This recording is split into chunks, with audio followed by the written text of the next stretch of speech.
Hello friends, the Indian express daily news analysis में आप लोगों का स्वागत है। तो आज हम the Indian express the editor page और द आइडियाज़ पेज से कुछ इंपॉर्टेंट और इंटरेस्टिंग आर्टिकल्स एनालाइज करेंगे। सबसे पहले जो आर्टिकल एनालाइज करेंगे ये है हमारे राजा मोहन जी द्वारा लिखा गया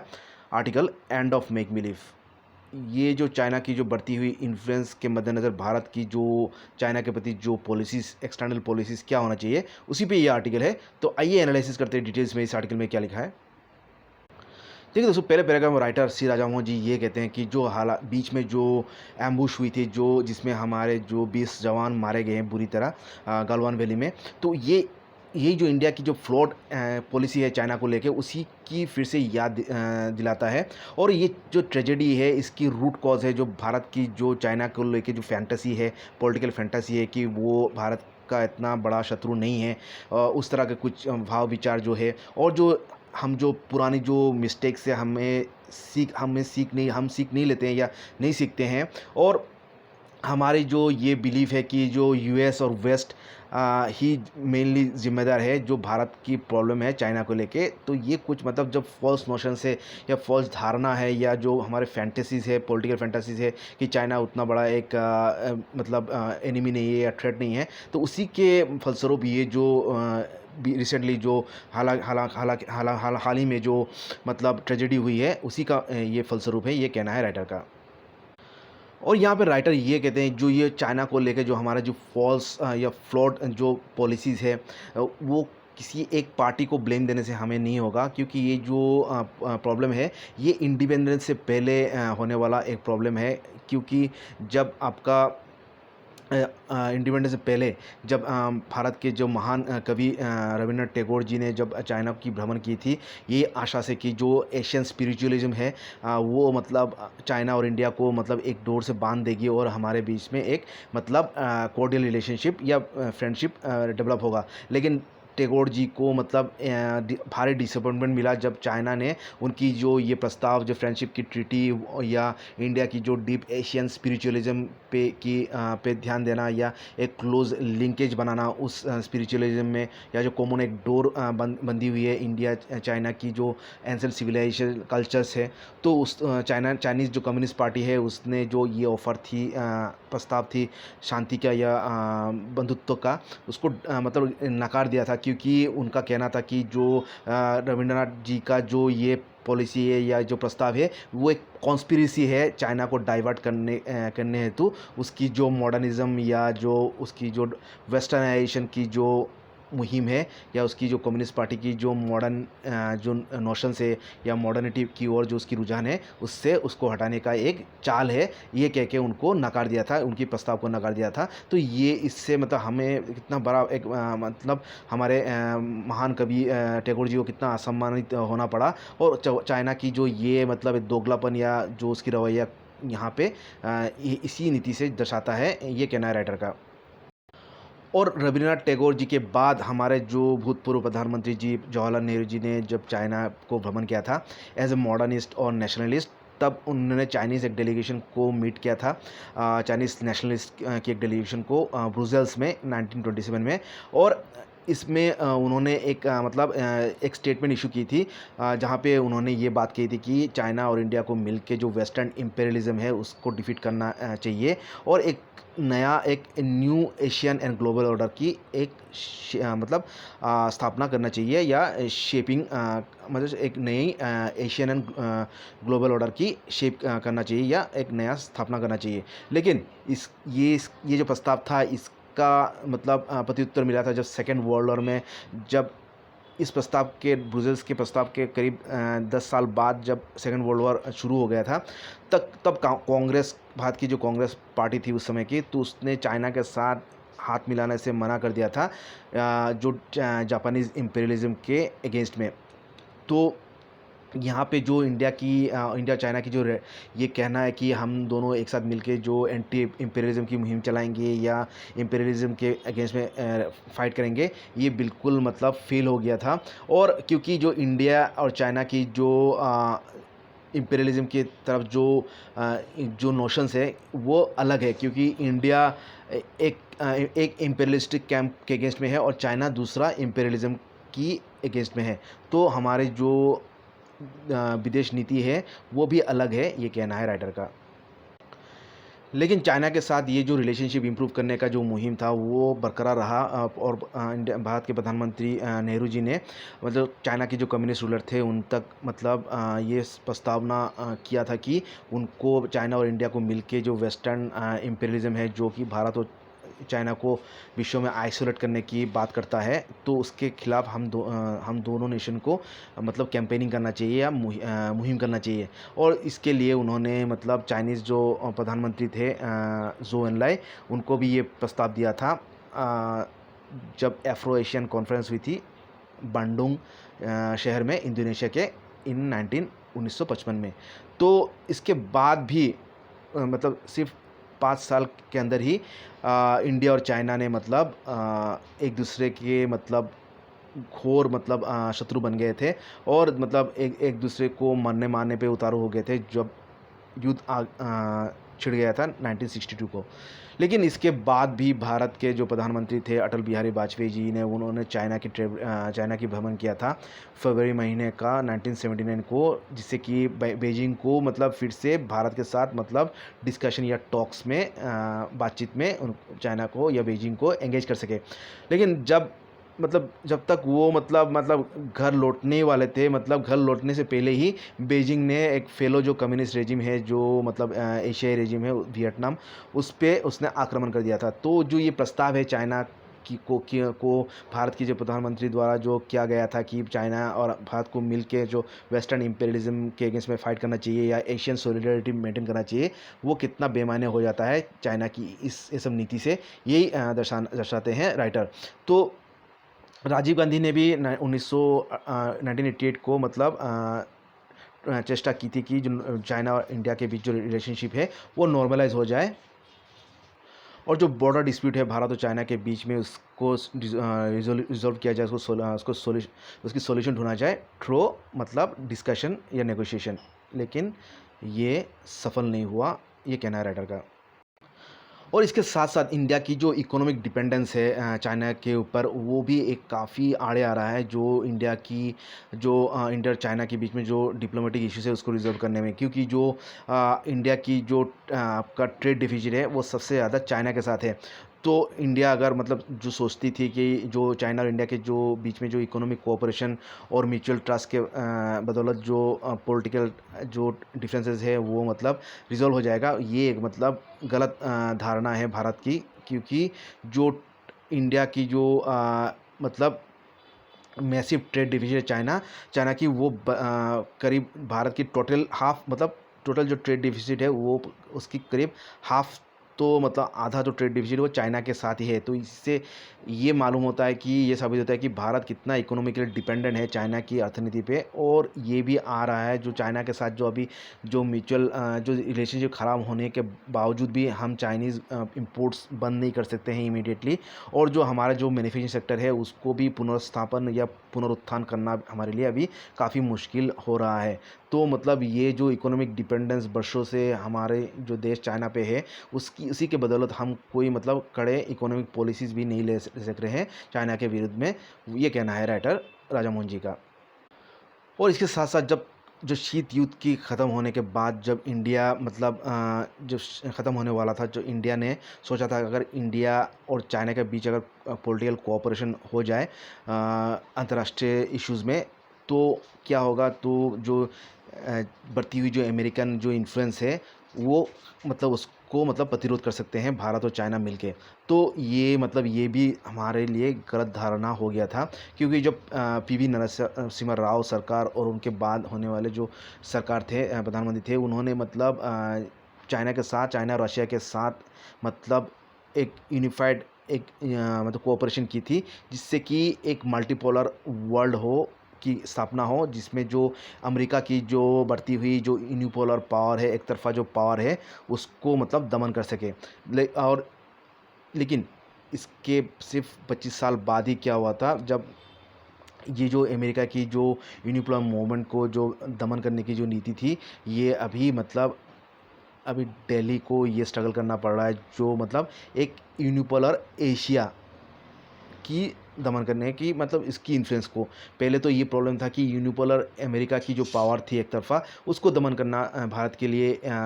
मतलब ये इम्पोर्टेंट हो गया था चाइना और रशिया के साथ मिलके। लेकिन अभी ऐसा हुआ उसके 25 साल बाद, अभी चाइना ही मतलब एक तरफ़ा पावर दिखा रहा है, एक यूनिपोलर मतलब डोमिनेंस बना के रखा है विश्व में, और उसको दमन करना अभी मतलब मुश्किल हो गया है। तो ये जो अभी जो चाइना की जो रैपिड राइज़ है, ये मतलब एक पोटेंशियल एक इमरजेंस है, एक मतलब बाइपोलर वर्ल्ड की एक सूचना है, जिसमें आपका डोमिनेंस होगा। एक तरफ तो वाशिंगटन की या अमेरिका की डोमिनेंस होगा, और दूसरा तरफ चाइना या बीजिंग की डोमिनेंस होगा, ये कहना है राजा मोहन जी का। और राइटर यहाँ पे कहते हैं जो हालांकि इतना सारा फेलियर्स हुई थे हमारे जो विदेश नीति चाइना के साथ एक यूनिफाइड एक वर्ल्ड या यूनिफाइड एक सुपर पावर, एशियाई सुपर पावर क्रिएट करना, वो तो मतलब बार बार मतलब इसको नाकामी मिला था। और लेकिन हालांकि मतलब इतने सारे जो नाकामी के बाद भी हमारे जो शासक वर्ग है, जो एलिट्स है, पॉलिटिकल एलिट्स, उनके पास ये मतलब भ्रम अभी भी ये परसिस्ट करता है कि एक चाइना के साथ एक यूनिफाइड ग्लोबल पावर हम बना सकते हैं, जिससे कि हमें जो वेस्टर्न जो इम्पीरियलिज्म है उसका हमें सम्मुखीन करने का मतलब हम सम्मुखीन कर सकते हैं। लेकिन ये एक मिथ है, ये कहना है राइटर का। और इसके साथ साथ ये भी एक भ्रम है कि जो यूएस है वो मतलब भारत और चाइना को डिवाइड करने का कोशिश कर रहा है। क्योंकि ये फैक्ट ये है कि जो हमें इंडिया और चाइना के बीच में डिवीज़न के लिए अमेरिका की कोई ज़रूरत नहीं है, क्योंकि हमारा जो रेस्पेक्टिव जो हमारे जो टेरिटोरियल नेशनलिज्म है, और जो हमारा जो बिना समझौता वाला जो इंटरेस्ट है, कॉन्फ्लिक्ट्स ऑफ इंटरेस्ट है हमारे जो बॉर्डर्स में, वो एक काफ़ी भारी रीज़न है जो इंडिया चाइना के बीच में जो संघर्ष है या जो विवाद है, वो हमारे लिए कोई तीसरा पक्ष की ज़रूरत नहीं है। हमारे अपने हम इन दोनों देशों की अंदरूनी जो समस्या है वो भी वही काफ़ी है दोनों देशों में विवाद या झगड़ा पैदा करने का। और यहाँ पे राइटर ये भी कहते हैं जो ब्रिटिश इंपीरियलिस्ट थे वो भी चाहते थे कि चाइना और इंडिया मिलके मतलब जापानीज़ जो इंपीरियलिज्म है जो सेकेंड वर्ल्ड वॉर में हुई थी उसकी खिलाफ में खड़ा हो।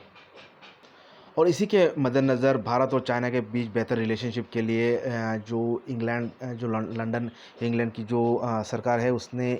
जो चाइना की प्रेसिडेंट भूतपूर्व प्रेसिडेंट चियांग काई शेक को मतलब एनकरेज किया था, प्रोत्साहन किया था कि वो इंडिया को विज़िट करे और महात्मा गांधी जी को मीट करे। लेकिन गांधी जी ने हालांकि तो चियांग काई शेक को विज़िट किया था, लेकिन उसके साथ मतलब कोऑपरेट करने से मना कर दिया था। हालांकि जो इंडिया ने तो मतलब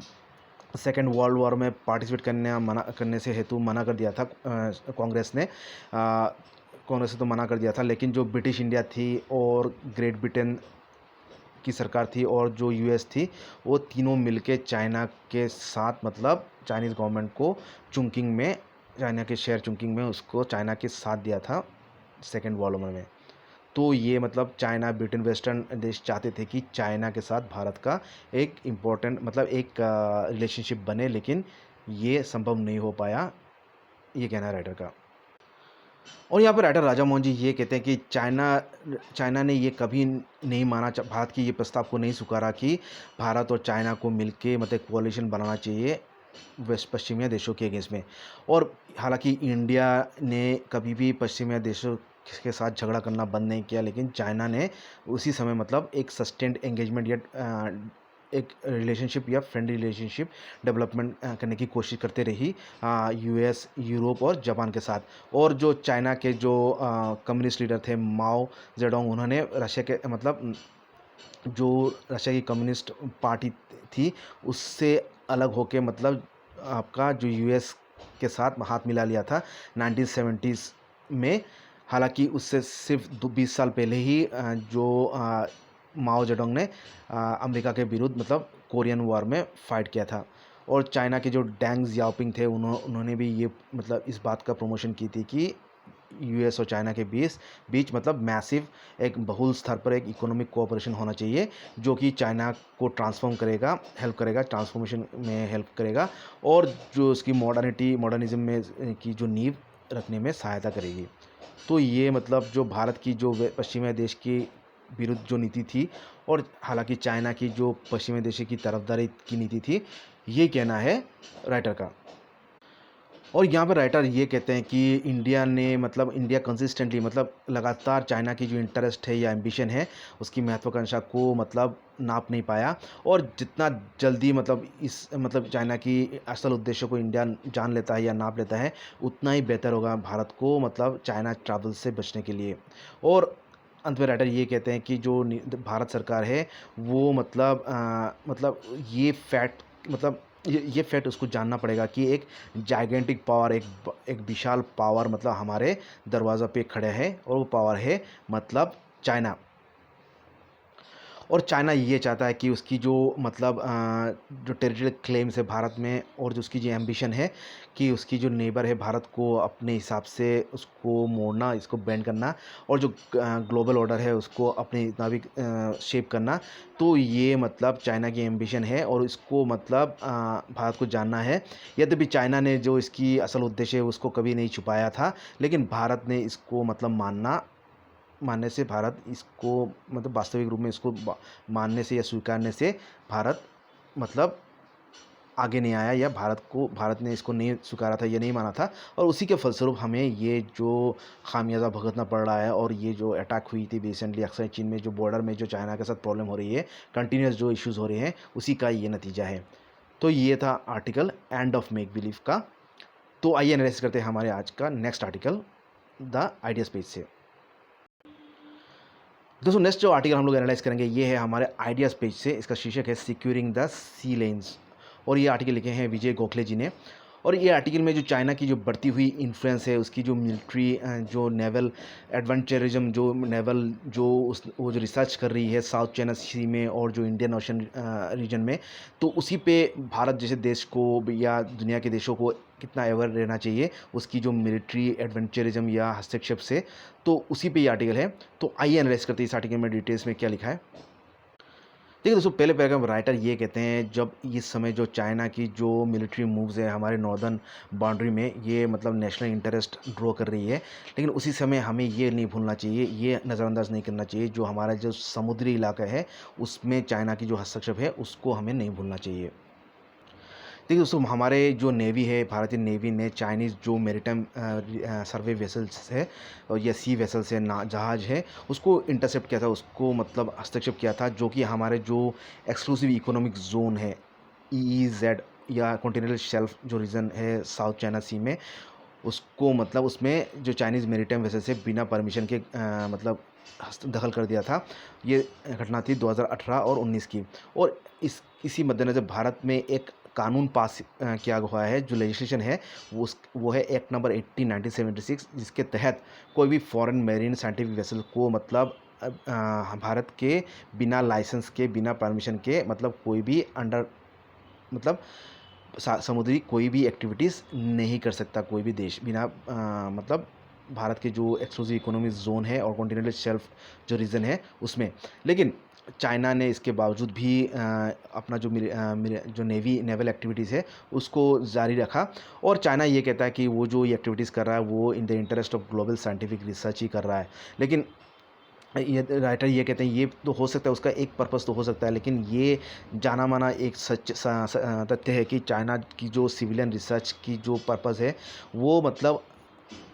इसलिए वो यूज़ करता है जिससे कि वो मतलब जो महत्वपूर्ण जो ओशनोग्राफिक डाटा है जो ओशन की जो समुद्री तल में जो जी तल की जो जोग्राफिकल डेटा है उसकी और जो सब सी एंड सी बेड कंडीशंस है उसकी जो डेटा है वो मतलब यूज़ करता है मिलिट्री पर्पस के लिए। तो और जो इसने जो साउथ चाइना सी में जो ये मतलब एक्टिविटीज़ की है वो मतलब जो अंतर्राष्ट्रीय जो लॉ है उसकी उल्लंघना करके ये क्या है, ये कहना है राइटर का। और यहाँ पे राइटर एक इम्पोर्टेंट दूसरा एक आंकड़ा दिखाते हैं जो रिसेंट सर्वे किया गया था, जो एशिया मेरीटाइम जो ट्रांसपेरेंसी इनिशिएटिव है CSIS, उसने ये दर्शाया कि अप्रैल 2019 और मार्च 2020 तक चाइना ने 25 मैरीटाइम सर्वे मिशंस किया था इंडो स्पेसिफिक रीजन में। तो ये मतलब आपका कुछ ही कम है, मतलब जो 27 मिशंस जो मैरीटाइम मिशंस किया था आपके मतलब 6 कंट्रीज़ के मतलब जो 6 देश की मिलाकर जो सर्वे थी उससे सिर्फ 2 गुना ही कम था। जो यहाँ पे आपका यूएस ने 10 किया था, जापान ने 6 किया था, इंडिया ने 4 किया था, ऑस्ट्रेलिया ने 3 किया था और फ्रांस ने 3 किए थे और फिलीपाइंस ने 1 किया था। तो इन सभी का मिल के 27 होती है और चाइना की अकेला ही 25 मेरीटाइम मिशन या सर्वे हो जाती है साउथ चाइना सी में। तो उसका कितना मतलब हस्तक्षेप है साउथ चाइना सी में, ये कहना है राइटर का। और इस साल के प्रथम भाग में जो ऑस्ट्रेलिया ने जो चाइना की जो एक्टिविटीज़ है, जो चाइनीज़ वेसल जियांग यांग होंग नंबर 1 जो इंटरनेशनल जो वाटर्स है ऑस्ट्रेलियन mainland और जो क्रिसमस आइलैंड्स के बीच में जो एरिया है, वहाँ पे जो चाइनीज़ वेसल्स की एक्टिविटीज़ है उसके विरुद्ध में उसने प्रोटेस्ट किया था। तो ये मतलब इस साल का जो प्रथम प्रोटेस्ट था मतलब चाइना की जो एक्टिविटीज़ है साउथ चाइना सी में, तो अंतर्राष्ट्रीय स्तर पर उसका जो एक्टिविटीज़ है उसके विरुद्ध में प्रोटेस्ट हो रहा है, ये कहना है राइटर का। और चाइना ने करीब आपका 6 मिशंस किए हैं आपका जो इंडोनेशिया और श्रीलंका के बीच में जो समुद्री इलाका है उसमें, और जो बे ऑफ बंगाल और नॉर्दर्न अरेबियन सी में 2019 और 20 साल के बीच। तो वो कितना मतलब हस्तक्षेप कर रहा है मतलब इंटरनेशनल वाटर्स में, यही दर्शाता है। और इससे पहले जो कैम्बोडिया के जो ऑपरेशन लीडर है सैम रेंसी, उन्होंने एक चिट्ठी लिखा था आपका जो उनकी जो फॉरेन अफेयर्स में उनकी चाइना एक पॉलिसी फॉलो करता है कि पैटर्न ऑफ डिनायल एंड ऑफस्केशन, मतलब वो मतलब झूठ बोलता है और तथ्य को छुपाने वाला नीति अपनाता है उसका जो मिलिट्री एक्सपांशनिज्म जो नीति है उसकी मद्देनज़र। तो हालांकि चाइना ने पहले पहले तो ये डिनाई किया था कि उसकी कोई मिलिट्री इंटेंशन है जो स्प्रैटली आइलैंड्स है वहाँ पे, बट लेकिन बाद में उसने ये कबूल किया कि उसकी मतलब मिलिट्री पर्पज़ है, जो स्प्रैटली आइलैंड्स में उसने जो मतलब रिसर्च या मिलिट्री इंटरवेंशंस की थी उसका। तो इसका सेम मिलिट्री बेस उसने उसकी एक पॉलिसी है जो कि हॉर्न ऑफ अफ्रीका को लेके है, मतलब उसकी यही मिलिट्री मतलब एम्बिशन या मिलिट्री एक बेस बनाने का एक जो नीति है उसका जो हॉर्न ऑफ अफ्रीका में जो उसकी मिलिट्री एक्सपेंशन नीति है वही दर्शाता है। और जो हॉर्न ऑफ अफ्रीका जो जिबाउटी के बेस में जो उसकी जो चाइना की जो नेवल बेस है वो सिर्फ लॉजिस्टिक फैसिलिटी के लिए है, ये कोई नहीं मानता। और अभी सभी लोगों का ये अंदेशा है कि चाइना ये मिलिट्री बेस बनाने की मद्देनज़र ये सब कार्य कर रहा है। और राइटर ये कहते हैं ये अनुमान लगाना गलत नहीं होगा जो चाइना की जो ग्वाडर पोर्ट में जो उसकी जो एक्टिविटीज़ है या उसकी जो कंप्लीशन की वो मुहिम चला रहा है, और जो इंडियन ओशन रीजन कैम्बोडिया के आसपास जो उसकी जो मेरीटाइम एक्टिविटीज़ है वो चाइना को जो उसकी एक नेवल डेवलपमेंट या नेवल बेस बनाने का पे बहुत सहायता करेगा, और उसकी जो सबमरीन से उसकी स्थापना करने का उसको सहूलियत उसको सुविधा करेगा इंडियन ओशन में, ये एक मतलब जाना माना तथ्य है। और उसका जो अंडमान आइलैंड्स के आसपास जो उसका एक्टिविटी है उससे उसको ये सहायता होगी कि उसको वाइटल हाइड्रोग्राफिकल डाटा है जो समुद्री जो डाटा है या मतलब क्रिटिकल होता है जो सब सरफेस एनवायरनमेंट जो समुद्री एनवायरनमेंट है उसको स्टडी करने के लिए, तो वो भी जो वो कर रहा है वो मतलब उसकी जो मिलिट्री इंटरवेंशन है या जो मिलिट्री एम्बिशन है उसी के मद्देनज़र वो कर रहा है, ये मानना गलत नहीं होगा। और ये जो अंडमान आइलैंड्स है ये कहते हैं एक चोक पॉइंट है चाइना के लिए, जो कि मतलब और मतलब इंडियन जो नेवल वेसल्स है उसकी मूवमेंट को मतलब रेस्ट्रिक्ट करने में काफ़ी हद तक सहायता करेगी उसको। और हमारा जो सबमरीन जो हमारे मूवमेंट्स है हमारे जो नेवल मूवमेंट्स है उसको भी मॉनिटर करने के लिए चाइना को काफ़ी मदद करेगा, ये कहना है राइटर का। और ये सब जो एक्टिविटीज़ है इससे हमें ये अंदेशा होता है कि अगले जो 12 से 24 मंथ तक जो 1 साल से 2 साल के बीच चाइना मतलब उसका जो एफर्ट्स है उसको स्टेप अप करेगा टू सिक्योर आपका सिग्निफिकेंट आपको जो इम्प्रूव डाटा कलेक्शन और जो मिलिट्री बेस बनाने की जो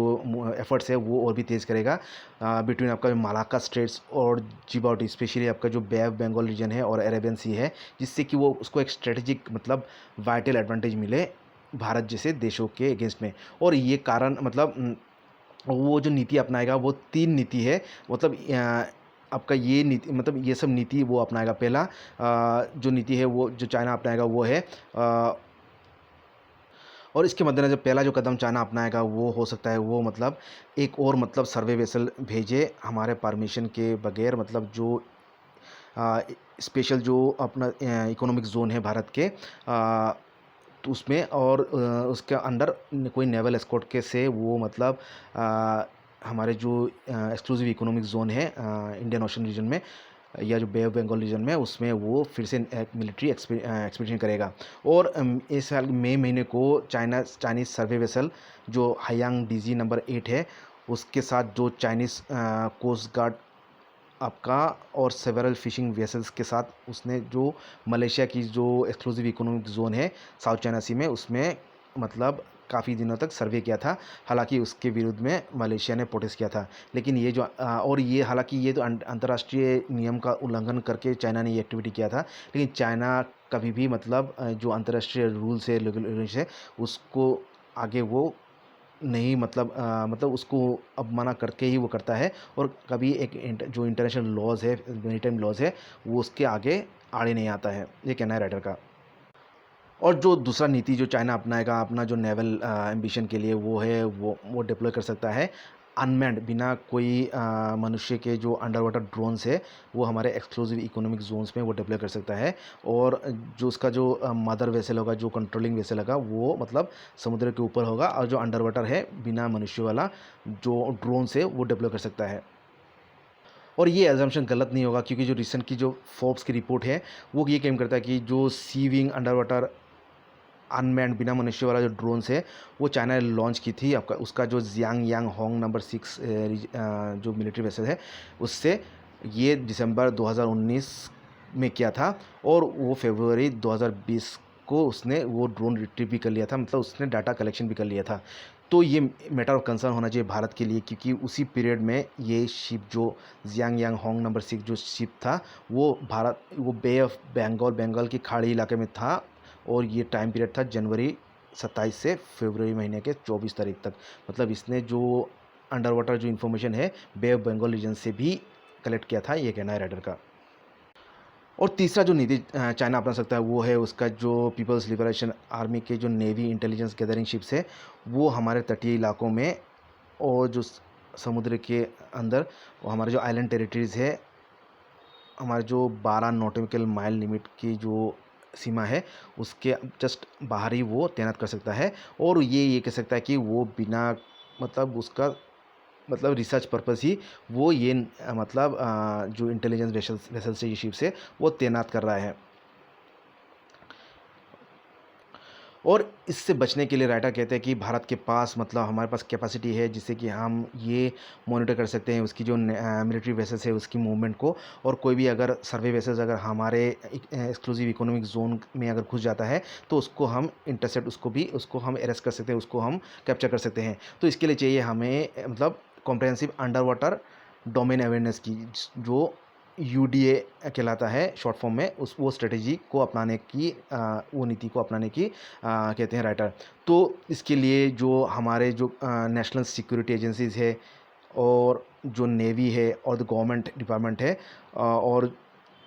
मेरीन एनवायरनमेंट और डिजास्टर मैनेजमेंट है, वो उनके बीच मतलब साझेदारी या कोलैबोरेशन होना ज़रूरी है। और साथ साथ जो लाइक माइंडेड जो देश है, जो भारत के हित में जो देश है या जो चाइना की जो मिलिट्री एडवेंचरिज्म में जो प्रभावित है, उनको भी साथ में आना होगा। और जिससे कि चाइना की जो ये मिलिट्री थ्रेट्स है उसको हम इंटरसेप्ट कर सके, उससे हम बच सके। और इसके साथ साथ जो चाइना की जो फ़िशिंग कम्युनिटी है, जो छोटे छोटे जो नेवल वेसल्स नाव है, उसको भी मतलब चाइना मतलब यूज़ करता है एज ए मेरीटाइम मिलिटिया, मतलब उसको मतलब वाइटल इंटरनेशनल जो स्ट्रेटेजिक डेटा है उसकी कलेक्शन के लिए। तो इसके लिए हमें चाहिए जो हमारी जो फ़िशिंग कम्युनिटी है उसको मतलब हम ट्रेन करें, जिससे कि मतलब वो मतलब जो चाइना की जो ये फ़िशिंग बोट्स है उसकी भी शिनाख्त कर सके और उनको मतलब डिटेक्ट कर सके उनकी इलीगल एक्टिविटी से। तो इसके लिए हमें जो मेरीटाइम डोमेन अवेयरनेस है और स्पेशली जो अंडर वाटर डोमेन अवेयरनेस है उसको और भी कैपेबल करना होगा, उसको और भी सशक्त करना होगा। और मतलब हमारे राष्ट्रीय स्तर पर भी और जो मतलब लाइक माइंडेड जो इंटरनेशनल पार्टनर्स हैं उनके सहयोग से हमें जो मेरीटाइम डोमेन अवेयरनेस जो एमडीए है और जो under water domain awareness UDA है उसको और भी सशक्त करना होगा, और ये बहुत ही जल्द करना होगा, क्योंकि चाइना ऑलरेडी मतलब बहुत ही मतलब हस्तक्षेप कर चुका है इंडियन ओशन और साउथ चाइना सी में, जिससे कि हमें नेवल जो खतरा है, समुद्री ओर से जो खतरा है चाइना की ओर से, वो काफ़ी हद तक मंडरा रहा है। तो ये था article securing the sea lanes का। तो आशा करता हूँ आज का एनालिसिस आप लोगों को अच्छा लगा है। अच्छा लगा है तो लाइक कमेंट कीजिएगा और चैनल को सब्सक्राइब कीजिएगा। Thank you.